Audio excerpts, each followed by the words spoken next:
Forget frequently asked questions. Common sense, common knowledge, or Google. How about advice from a real genius? 95% of people in any profession are good enough to be qualified and licensed. 5% go above and beyond. They become very good at what they do, but only 0.1% are real geniuses. Richard Jacobs has made it his life's mission to find them for you. He hunts down and interviews geniuses in every field: sleep science, cancer, stem cells, ketogenic diets, and more. Here come the geniuses. This is the Finding Genius Podcast with Richard Jacobs.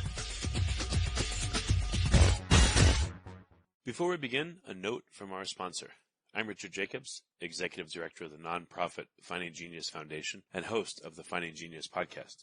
In late 2016, I was rear-ended at 65 miles an hour by a truck on the highway, which sent me off-road into a ditch. The impact of the collision gave me a concussion and other injuries. At the hospital, a CT scan showed that I had thyroid nodules, which turned out to be cancer. It was then, when I had a biopsy of my neck, that I realized even if I was a millionaire, I wouldn't want a second or a third biopsy due to the pain and the invasiveness of it. And appointments at that time for thyroid experts were 3 to 6 months out. And I was worried about dying now, even if that was irrational. So because of this, I've decided to raise money to conduct a literature review on steroids, on the causes of anxiety and depression, a condition that affects well over 50 million people in the United States and hundreds of millions worldwide. Our goal is to create a codex, a guide that reveals all possible treatments for anxiety and depression for people that live with the condition, or for loved ones that have it, as my wife and my son do. To find out more about our fundraiser, visit findinggeniusfoundation.org and click on Current Initiatives. And now, to our guest. Hello, this is Richard Jacobs with the Finding Genius Podcast, now part of the Finding Genius Foundation. A quick note about the foundation. We've started on our project to create an AI-powered system that will be a guide or a coach for people suffering from anxiety and depression. And the AI system is going to have, to start with, about 5,000 peer-reviewed articles, book condensations, lecture condensations, etc. So it should have a lot of information, and over time that will increase. To find out more about the project, go to findinggeniusfoundation.org. And today, my guest is Dr. Jannine Krause. She's a naturopathic doctor. She's an acupuncturist and host of the Health Fix podcast and creator of the Reset and Recovery program. We're going to talk about traditional Chinese medicine. So Jannine, thanks for coming. Hey, it's my pleasure. Thanks, Richard. Tell me a bit about your history and your journey. I usually see that, people in the health field have had their own journey and struggles. So what's your background? So my background is actually atypical. I was a 15-year-old gal just trying to get my learner's permit going so I could learn how to drive a little better. And so my mom had cancer at the time. And she was like, well, you can drive me to all my appointments. So I said, all right, deal, win-win, right? So I actually went into a lot of her acupuncture appointments with her, and I was fascinated by how she walked in just dragging and feeling like just crap, basically, from all the chemo. And she walked out like she was on clouds. And I'm like, what is this stuff? And, as 15, you're kind of like, dabbling between wanting to be a professional snowboarder and, I don't know, a zookeeper or something in my head. But never did I think that I would be so fascinated by acupuncture that I would eventually go on to become an acupuncturist. But here I am. And I also was going to her naturopathic doctor visits and thought, gosh, this is pretty cool. There's a lot of tools that these docs have that they can help people with versus just doing the medication thing. So I was like, yeah, this is the career I want to take. So that's what happened. So you started out as an acupuncturist. You've been doing just acupuncture for many years, or what, is your work mostly clinicals or more research? Like, what does it look like today? Yeah. So I actually became a naturopathic doctor and acupuncturist at the same time. I had a dual program at Bastyr. So I was there for about almost 7 years. And when I graduated, I started jumping right into practice. And I've been a practicing doc since then. So right now I am currently finishing up my practice here in Washington State. We're going to move to Illinois where my dad's at so I can take care of my dad. But my practice has typically been in the office seeing 20, 22 patients a day and working on a variety of things from chronic pain to acute injuries and anxiety and depression as well. So how long have you been doing this, and how have people changed, if at all, during the years that you've been practicing? Yeah. So I've been doing this for about 15 years now. And In the time that I've practiced, I guess the biggest thing that's kind of been, on everyone's mind is the pandemic. And I think what I would have to say is gradually I've been seeing people become more and more stressed. And I've been seeing more and more folks who are struggling with chronic pain, chronic illness, and chronic digestive systems stuff. It's just kind of compounded over time. How does these things start? Do they start with pain or digestion, or is there a progression that you see? Typically it varies, but the standard is usually that someone's had a stressful experience in their life or a series of stressful experiences, and then it either will take on that it hits the digestive system, or it'll take on that it hits the nervous system in some way where they're having dizziness, they're having chronic fatigue, and then it turns into the skin hurts, everything hurts, the whole body hurts. That's kind of the pattern that I've seen. And sometimes folks will have both the digestive stuff and the chronic pain together. It just kind of varies. Yeah, it's terrible. So what is your first approach with somebody? I know it depends on the person, but what's an example of a first approach? First things first, I've got to see what someone's doing in terms of eating, because we do need clean food. We need clean water. So I'm going to look at the basics, making sure someone's getting outside, getting sunlight, making sure that someone's getting good, clean food, looking at the clean water. And then beyond that, I'm probably going to usually recommend acupuncture. And the reason for it is that if I can get someone to come into the office and relax for 45 minutes, that's like a win in and of itself, because most folks do struggle to get themselves into parasympathetic chill mode at any given state in life. And so being able to get folks in, I can help to get better outcomes over time if we've got some type of therapy that's working on calming the nervous system. It doesn't always have to be acupuncture, but because I'm an acupuncturist, I'm always going to recommend. Yeah, I go see an acupuncturist and my foot was hurting, and there was like water and my ankle and all this stuff, and the podiatrist just wanted to go in there and hack away as usual. So instead I went to an acupuncturist, and I had about 9 or 10 treatments in the ankle and foot and surrounding, but now I can walk and it feels fine. So I can see the power of it. It's pretty strong. It's amazing over time. But what's the process like for people that haven't gotten acupuncture? How would you describe it to them? Yeah. So acupuncture is quite simple, and really what it's doing is we're tapping into your body's ability to move blood flow. So by putting a needle in, it's kind of like the body's like, what's that? And it's got to pay attention to that area. So it's going to bring some proteins, it's going to bring some signaling molecules, and we'll end up with new nutrients in there. We're going to end up with increased blood flow, which always is going to bring oxygenation, things of that nature. And then it's going to flush it out, because we're going to put the needles in a certain sequence in a row to help to create a circuit of sorts, because the needles themselves are charged. They're stainless steel, and we have red blood cells, and so they have a charge themselves.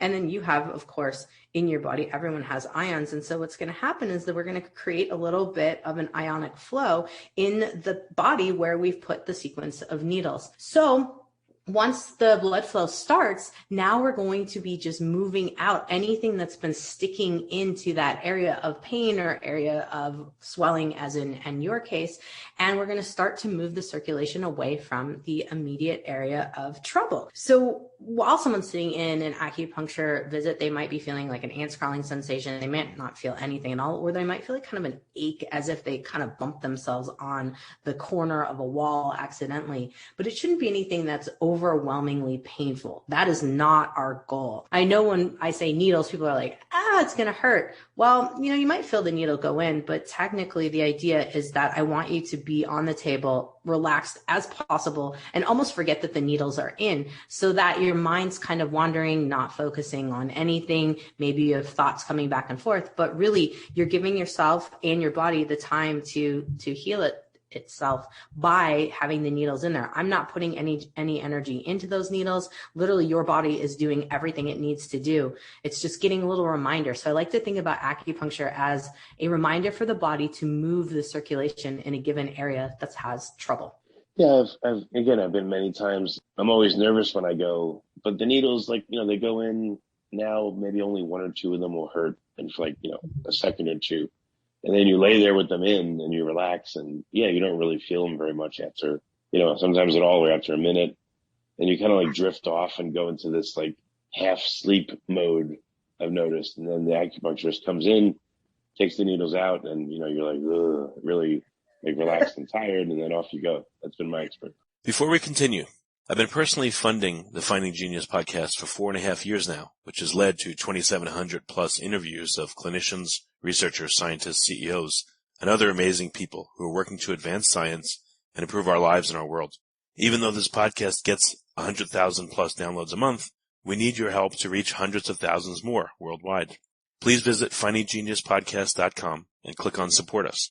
We have 3 levels of membership from $10 to $49 a month, including perks such as the ability to see ahead in our interview calendar and ask questions of upcoming guests, transcripts of podcasts you're interested in, the ability to request specific topics or guests, and more. Visit findinggeniuspodcast.com and click Support Us today. Now back to the show. Yes, I like to call that the acu-stoned feeling. When we get all the endorphins released in the body from putting the needles in, that is kind of the feeling. You feel kind of just light, flowy, kind of sometimes sleepy. I think a lot of people get pretty sleepy. Do you take naps after your acupuncture visits? No, I can't, but I'm used to it. But at least I feel like more relaxed. And when we work on a new area, it may hurt more the first time, but then subsequent times it's less and less, and then it's no big deal. And it helps more and more, which is cool. Yeah. I mean, that's the goal. I don't want anybody being afraid of needles after they leave my office or dreading their next visit. I want it to be, the most chill you've ever thought you imagined you'd be with a bunch of needles in you. That's kind of my goal for everyone. Yeah. And as you mentioned, sometimes when they put the needles in, it'll itch, so then I know that the blood flow is getting there. And sometimes it'll be achy, but that's usually only like, let's say the first time if something's really hurting. Maybe achy, but the next day it feels a lot better. Yes, that is pretty typical for what I've seen as well in my practice. The itchy is when you put the needles in, sometimes we'll get a little histamine release, which is a good thing. I know a lot of people are like, oh, it's itchy, it's bad. No, a little histamine's okay because that's your body's signal that it needs to move some blood flow in the area.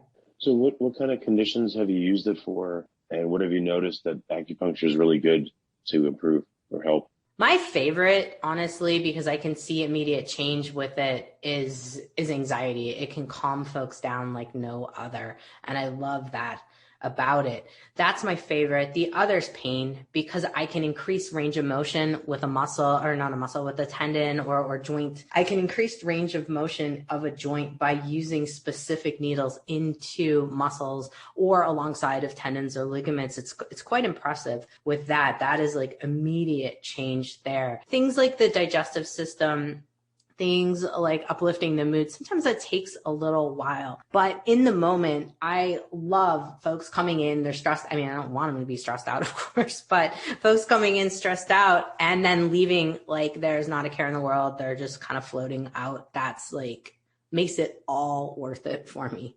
How do you think acupuncture helps people? Like, what are the physical mechanisms that you've been taught and how it works? Yeah. So first and foremost, it's increasing circulation, because a lot of our struggle that we have is with being stressed out just from life, from internal, external stressors. We don't circulate our blood flow and get nutrients to areas like we should. That's why it's common for us to have swelling. It's common for us to have areas of pain that just linger and linger.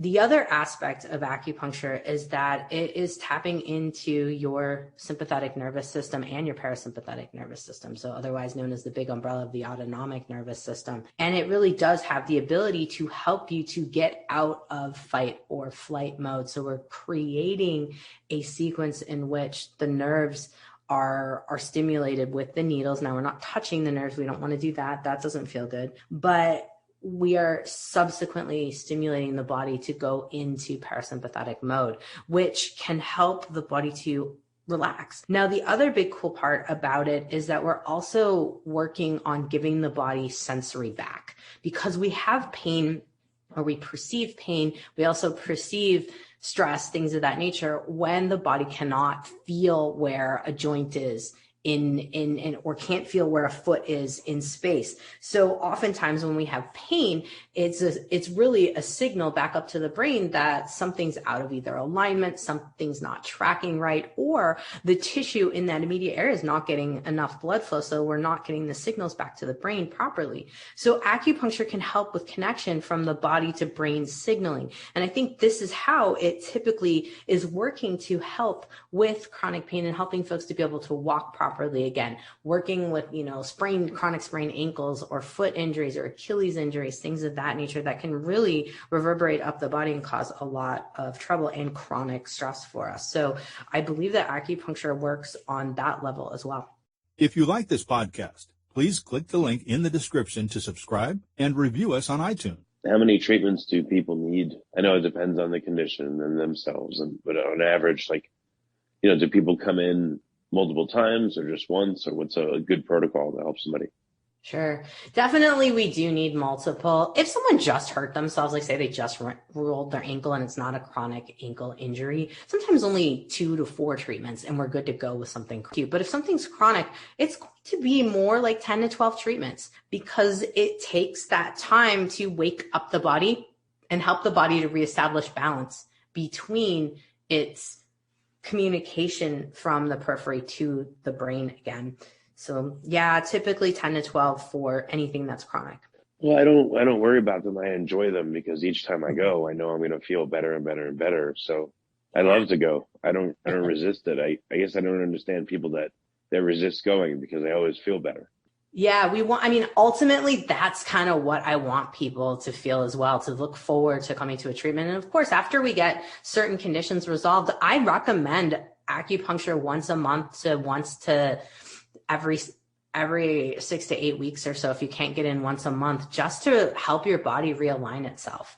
I think it has amazing capabilities for just resetting your nervous system, and in particular, resetting your ability to manage stress, but resetting your ability to connect your body to your brain and the sensory inputs that happen throughout the day that can, or don't happen properly throughout the day, that can really mess with how we perceive pain and stressors into the body. So helping our body feel more safe and more calm and comfortable. I think acupuncture is incredible for that.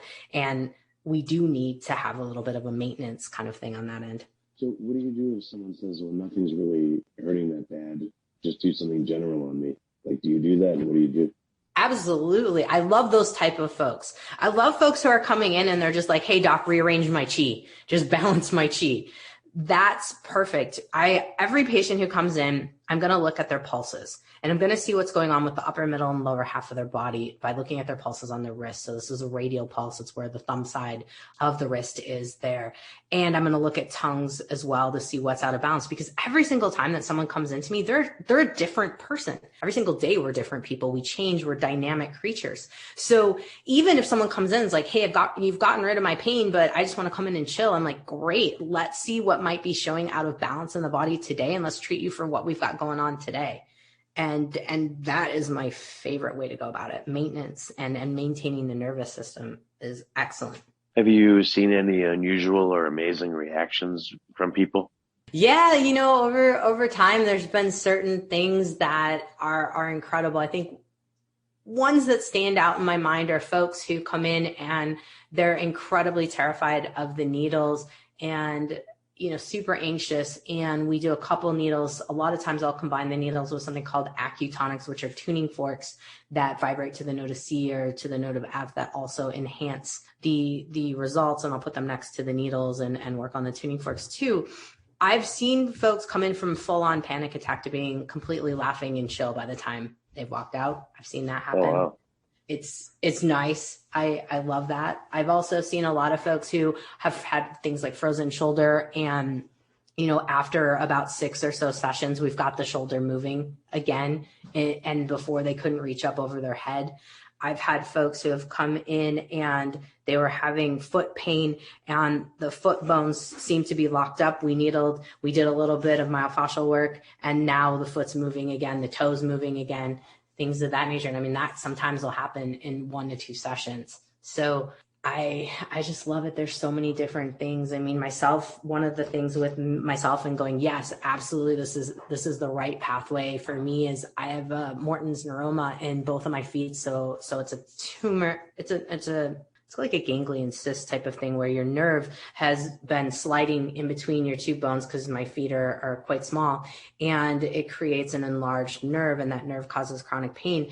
I can feel pain starting. I put the needles in, and in one session for me, it's gone now because this is like my maintenance. I feel it come back. I put the needles in, boom, it goes away, and off I go. So yeah, it has that capacity. It's quite cool.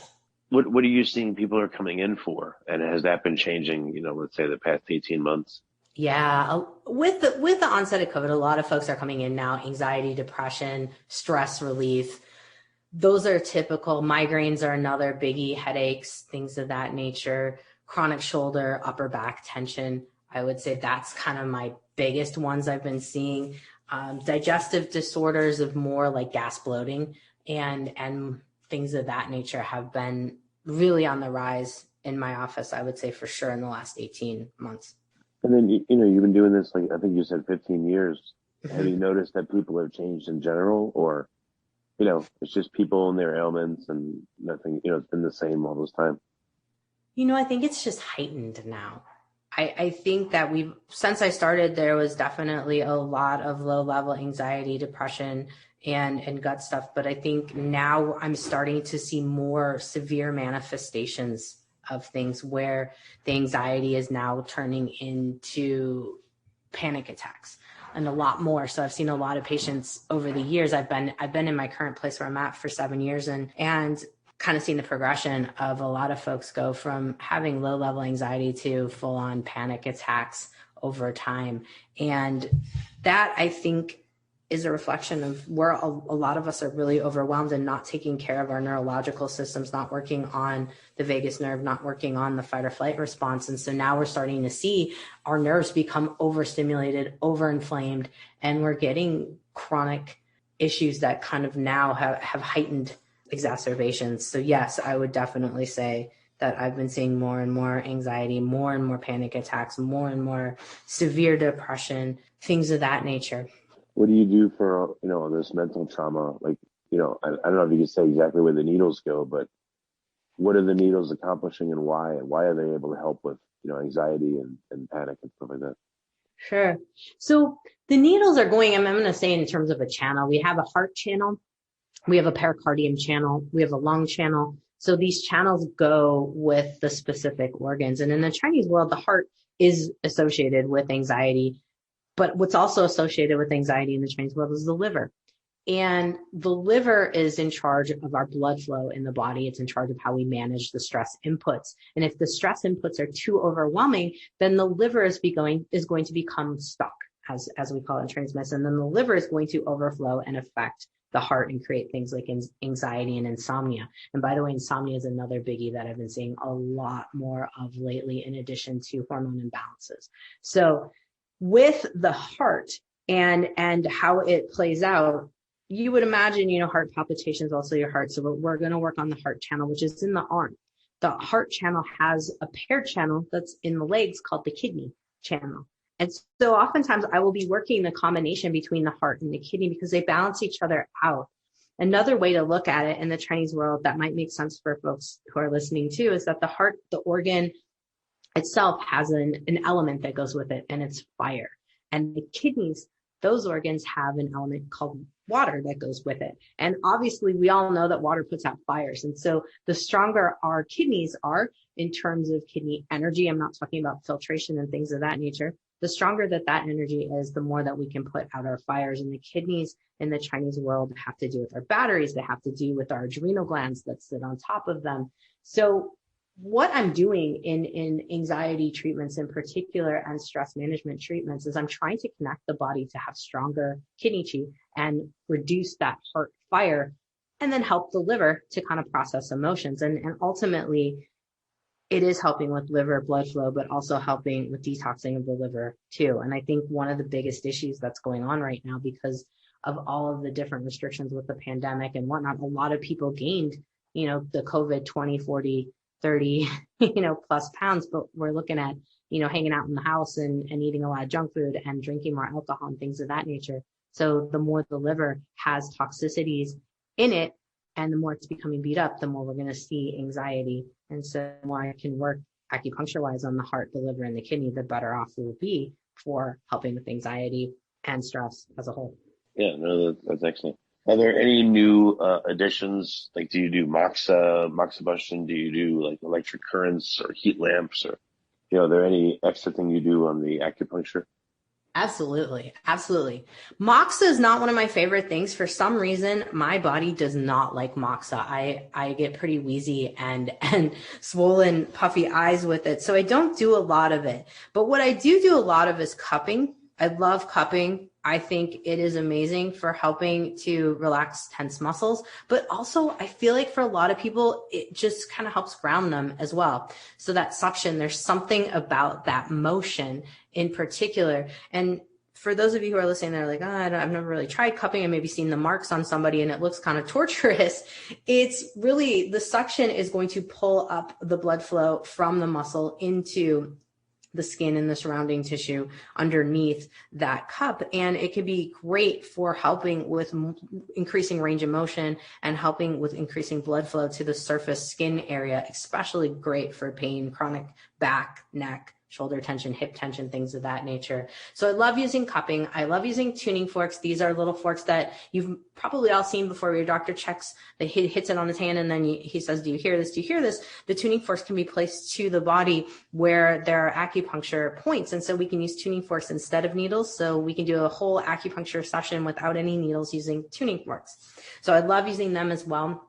I do love gua sha, which is a scraping technique. Should someone have something where it's a tendon ligament thing we need to help to create more circulation, or if someone has a cold, we can use it on their upper shoulders and help, or lungs, and help to release some of the toxins, meaning we're ultimately working on increasing circulation to the posterior lung by doing the gua sha in that area. And then my other favorite is something called body tempering. This is something that's not typically used by acupuncturists. It's used by power lifters, but it's a weighted device that I use to put onto knots in the muscles or motor points. So this is where the nerve comes into the muscle, and I can compress that weight into that area, and we're going to push blood flow out.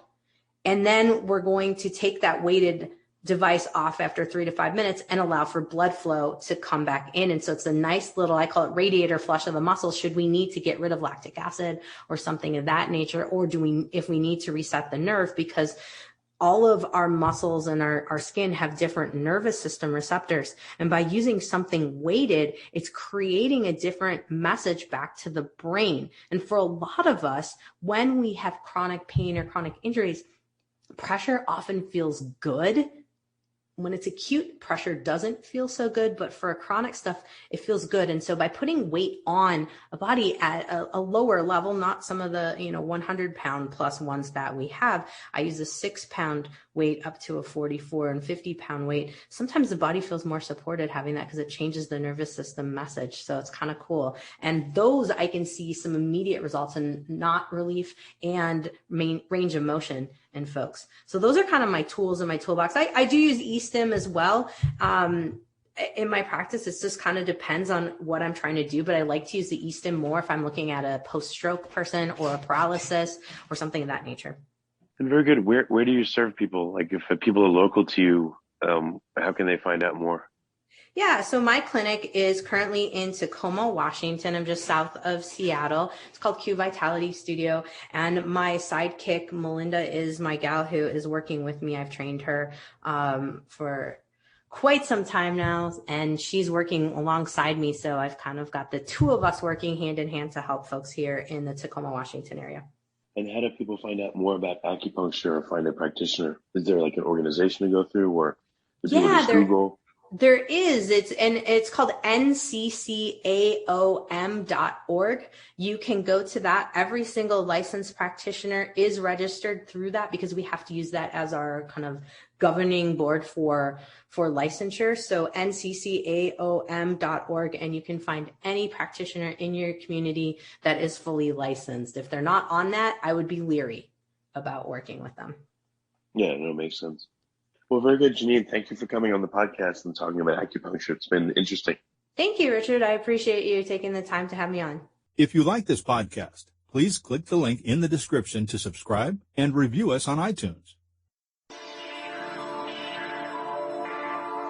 You've been listening to the Finding Genius podcast with Richard Jacobs. If you like what you hear, be sure to review and subscribe to the Finding Genius podcast on iTunes or wherever you listen to podcasts. And want to be smarter than everybody else? Become a premium member at findinggeniuspodcast.com. This podcast is for information only. No advice of any kind is being given. Any action you take or don't take as a result of listening is your sole responsibility. Consult professionals when advice is needed.